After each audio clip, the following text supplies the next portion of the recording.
Your car guy here. Today's project is a 2005 Mazda 3. We have wheel bearings in the front that are grinding and making a ton of noise. So what we're going to do is we're going to show you how to change the wheel bearings at home. Of course, as always, the car is supported on jack stands properly, and we have wheel chocks to make sure that it's not going to roll. We've also set the parking brake. Safety is so important when you're doing this kind of job, because if that car falls, it will either severely injure or kill you. And unfortunately, there's too many people that die every year while working on cars that fall due to just not being properly supported. Remember, the jack is there to lift. It is not there to hold the vehicle up while you work on it. It is a lifting device only. Jack stands are designed to hold the pressure of the car once it's lifted. That's the safe way to be. Next, we're going to remove the wheels. The socket size is 21 millimeters, or you can use the lug wrench that came with the car. Next, we're going to remove the rubber plugs that have the brake caliper bolts. So there's one plug up here, and there's another one down underneath. You remove that plug because that's where the bolt is that we are able to take off the brake caliper. That is a 7 millimeter Allen bolt. So if you have an Allen socket, or if you have a Allen wrench, you can use an Allen wrench. I prefer getting an Allen headed socket. I'm going to show you what that looks like. So this is my Allen socket. Now, I like these because I can put that in there and then I can attach my ratchet and get a whole lot of leverage for removing my bolts. That way, if the bolt's tight, I can very easily get it loose with my ratchet. We're just going to loosen those bolts up all the way out, and then we can take the caliper off. Now that we have those bolts loosened out, so there's the top one and we pulled it out a little bit, we can leave it in there. There's another one right there at the bottom. See it right there. We have those loose. Now we need to take this clip off, which we can just simply pull it away from the pad here. A lot of times it's nice to have a little pry bar to do this with, where you can just take and pry underneath it and bring it out from behind the caliper pad there. Once we get that clip off, it's just a matter then of releasing the caliper completely, and it'll come right off. So then we can take and pull our caliper out of the way.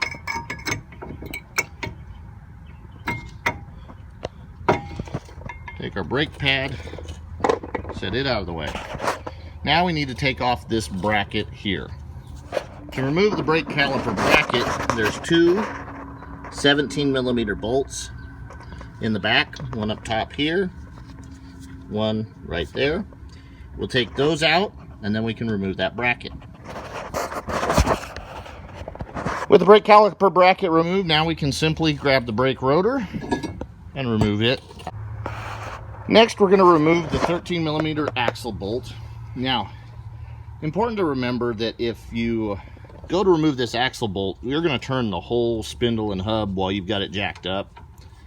So if you don't have an impact gun to remove it with, an impact gun hammers as it turns. So here's my handy dandy snap-on impact gun. Then you'll need to find a way to lock this from turning. One way is to put a pry bar up in here between the lug nut and the cover here, and you can use the ground as a to hold the pry bar, so as you turn it down it'll lock your pry bar into the ground, and then you can take this off with a ratchet. If you have an impact gun though, it'll make it a lot faster. Once the center bolt's out, the axle shaft should move freely in it. So you can see the axle moving here, and that allows it to come out. And you can push it out all the way here if you need to, or you can take it out later when we disconnect it from the strut and the lower ball joint. Now remember, I'm working on the right hand side of the vehicle right now, but with the steering wheel turned all the way to the right, there's enough room to actually slide the axle shaft out of the hub without having to remove anything else. To remove this spindle, we're going to need to remove this pinch bolt here. That's a 17 millimeter head. Then we're going to need to remove the pinch bolts down here which is going to be a 14 millimeter. We're also going to need to remove the nut right here, which there's a lock pin I've already pulled out. That's another 14 millimeter. This is for the end link. Now the way that you're going to get this out is you don't beat down on this arm or anything. You actually are going to strike right here with a hammer. What that's going to do is it's going to create pressure that'll pop this out. You don't want to hit this, you'll damage the ball joint in it. You want to hit right here with the hammer. With the pinch bolt removed, you're going to want to drive a chisel or a screwdriver into the gap right here. This will spread it open and allow you to lift the spindle up off of the lower bolt.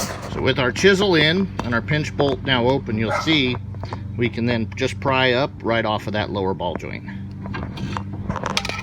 With our lower joint now released, we can then simply tap right here gently, and we'll tap this down off of the strut and it'll come apart. You'll see right there.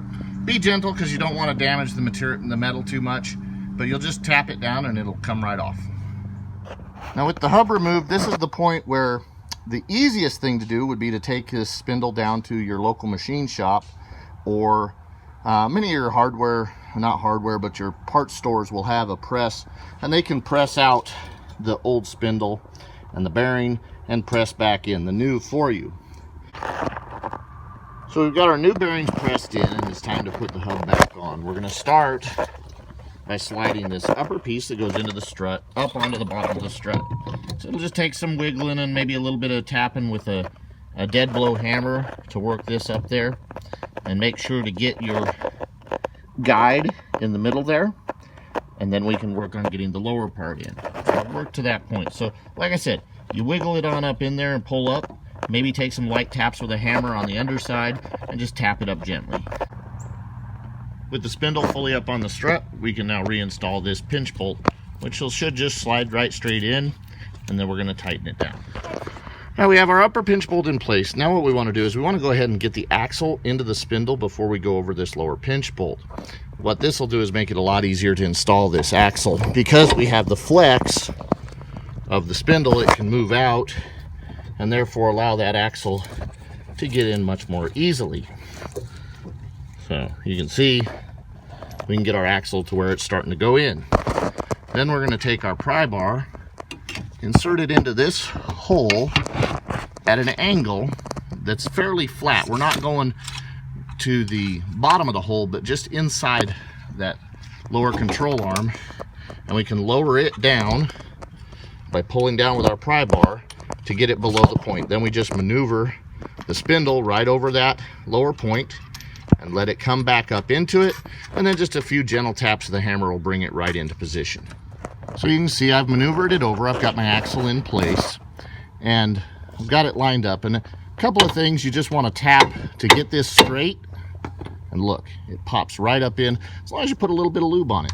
Then it's just a matter of installing our pinch bolt right here, put the nut on it, tighten it up, and we'll move on to installing our tie rod end for the steering. The pinch bolt's in place. Don't forget to install the axle bolt into the end of the axle and tighten it up to hold the axle in place. We'll use our ratchet or our impact gun. Don't over tighten it. You can break it if you're using a big impact gun. Now we can simply maneuver our tie rod end back up into the spindle, install the nut, and don't forget to put the retaining clip that goes through this bolt to lock it in. It's so that it doesn't back off and have this fall out, and then you'll have your wheel go wherever it wants when you're driving, and you'll wreck and maybe die. So the nut's tight, you install the retaining clip. Like I said, that's there to keep you from dying. Its only job is if this nut gets loose and backs up, it should back into this, and it will stop it from coming completely off and allowing that to fall out and the wheel to just turn wherever it wants. Next step is to set the brake rotor in, get it into place so that you can then install the bracket for the brake caliper.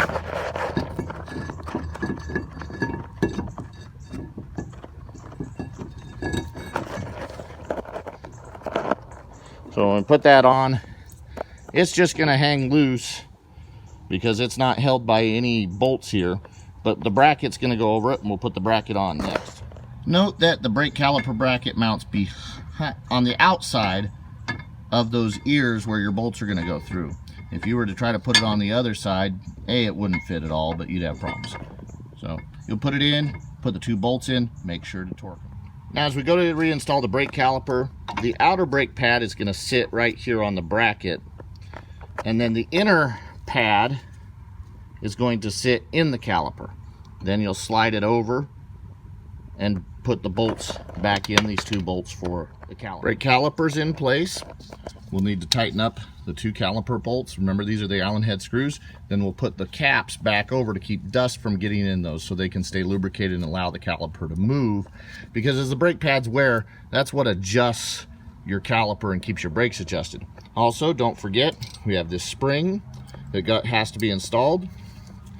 It's easy to put on. You're going to put an end in, put this end in the hole, put that underneath there, pull it down on the other side, put the end in. And I'm doing this one-handed since I'm also holding a camera. You know, I'm slack. I haven't gone and got a GoPro yet.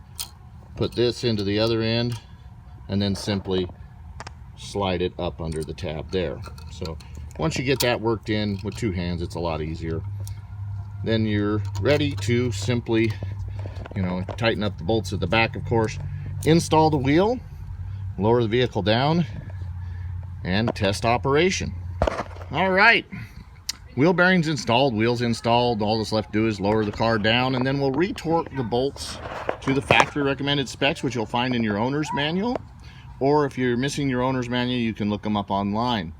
If you don't have a torque wrench, make sure and tighten them evenly and get them good and tight, but don't over torque them. Also, don't leave them loose. It'll make the wheel fall off, car goes crazy, you crash, you die. You know, those kind of things. Thank you for watching my videos. Please like and share if you found this helpful, and subscribe to the channel. Help me get to where I can get that nice GoPro to shoot better videos.